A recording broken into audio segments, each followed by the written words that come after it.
Olá, irmãos, a graça e a paz do Senhor Jesus, tudo bem com vocês? Estamos aqui mais uma vez para compartilhar uma palavra devocional para que você permita que o Espírito Santo ministre ao seu coração. O texto de hoje está no livro de Juízes, no capítulo 13. Nós vamos ler apenas os 5 primeiros versículos.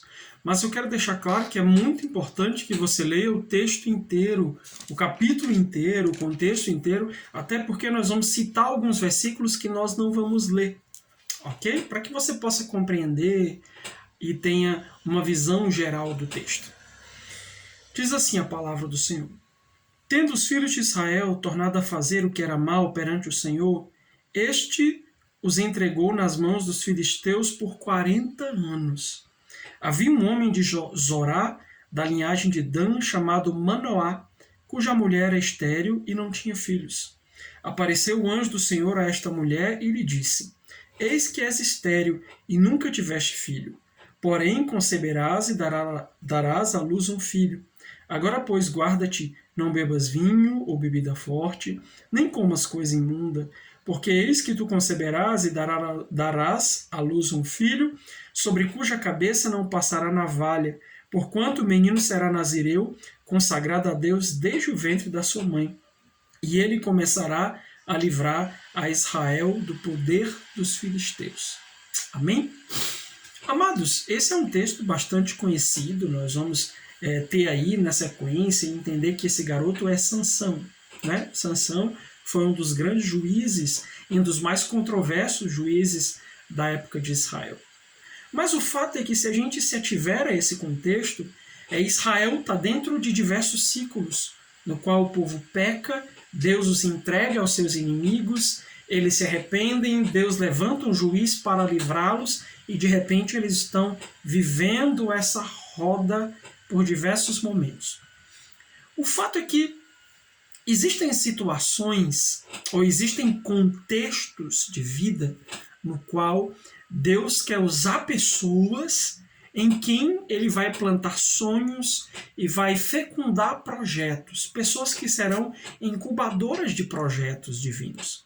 Se nós pararmos para perceber, Sansão era um grande projeto de Deus. Era algo, que Deus ia fazer através daquele garoto de maneira poderosa na vida de Israel. E Deus encontra Manoá e a sua esposa, pessoas que trazem algumas características nesse texto e que eu quero compartilhar com vocês e que de alguma forma nós conseguimos, através da vida de Manoá e de sua esposa, perceber quais são as características dessas pessoas a quem Deus pinça, a quem Deus escolhe para gestar os projetos de Deus. Amém? Então, a primeira coisa que nós vemos aqui, interessante, lá no versículo 2, o texto vai dizer: havia um homem de Zorá, da linhagem de Dan, chamado Manoá, cuja mulher era estéril e ele não tinha filhos. Então aqui nós já encontramos duas características importantes. A primeira delas é que Deus chama pessoas comuns.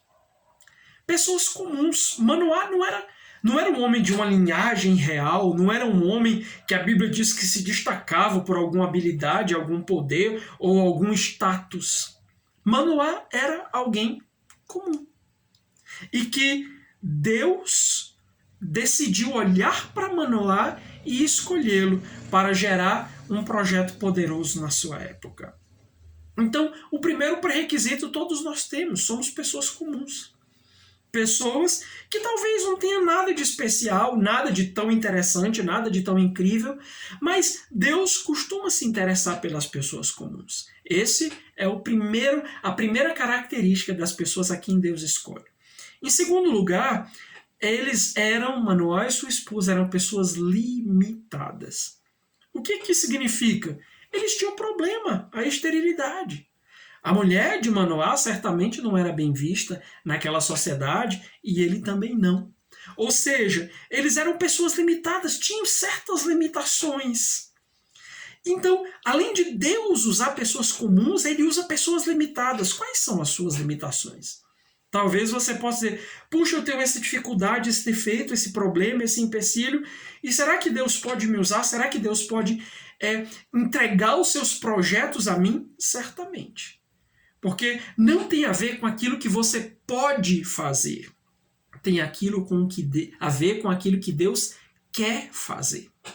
Todas as vezes que nós olharmos para as nossas limitações, nós enxergaremos empecilhos para o agir de Deus. Mas quando Deus olha para as nossas limitações, Ele não enxerga absolutamente nada que seja empecilho para que Ele possa agir, porque todo o poder vem dEle. Tudo aquilo que Ele quiser fazer através da sua vida, não há limitação alguma em você que possa impedir. Pessoas comuns, pessoas limitadas. Em terceiro lugar, é uma coisa que eu acho muito interessante em Manoá, e você vai encontrar isso lá a partir do versículo 8, eles eram pessoas desejosas de acertar. Você viu aqui no texto que o anjo apareceu para a mulher de Manoá, deu ela as instruções. Se você continuar lendo o texto, você vai perceber que ela conversa com o marido dela sobre o que aconteceu e ele fica preocupado e ora a Deus querendo receber as instruções, pedindo que o anjo aparecesse de novo para que ele pudesse ser conduzido da melhor maneira para fazer o que Deus queria que ele fizesse. Então, além de pessoas comuns e limitadas, nós precisamos cultivar um coração desejoso de acertar. Ou seja, pessoas que querem ouvir as instruções divinas. Será que o seu coração é assim? Você pode dizer, pastor, eu sou uma pessoa comum, sou uma pessoa limitada, mas será que você pode dizer, eu sou uma pessoa desejosa de acertar? Eu sou uma pessoa que oro buscando saber a vontade de Deus, oro buscando ouvir aquilo que Deus tem a dizer, ouvir as instruções do Senhor para que eu possa obedecer e não errar. Então, Deus nesses dias está procurando pessoas cujo coração está desejoso de não errar ou está desejoso de acertar. E certamente, quando Ele encontra em nós esse coração, quando Ele nos vê orando, buscando esse direcionamento, Ele se revela. Porque foi o que o Senhor fez. Ouviu a oração de Manoá e enviou o anjo outra vez.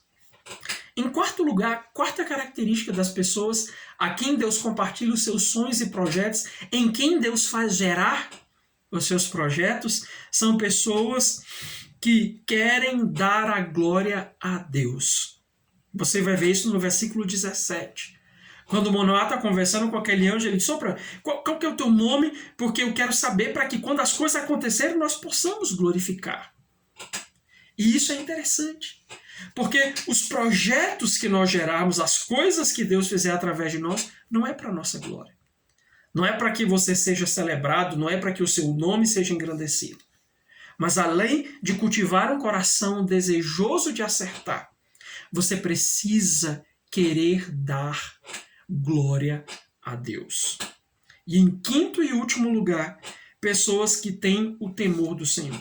Você vai ver isso no versículo 22, na atitude do coração de Manoá.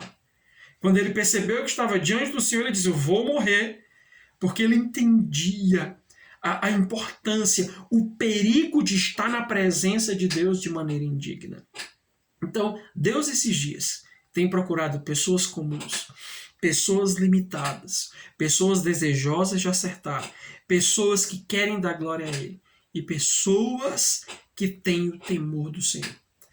É a estas pessoas a quem Ele vai confiar, a quem Ele vai fazer gestar, gerir grandes projetos para a glória dEle, assim como foi Sansão. Amém, meu querido? Medite nessa palavra, leia o texto, permita que o Espírito Santo possa arrancar as verdades desse texto e fazê-las saltar diretamente no teu coração. Deus te abençoe, em nome de Jesus.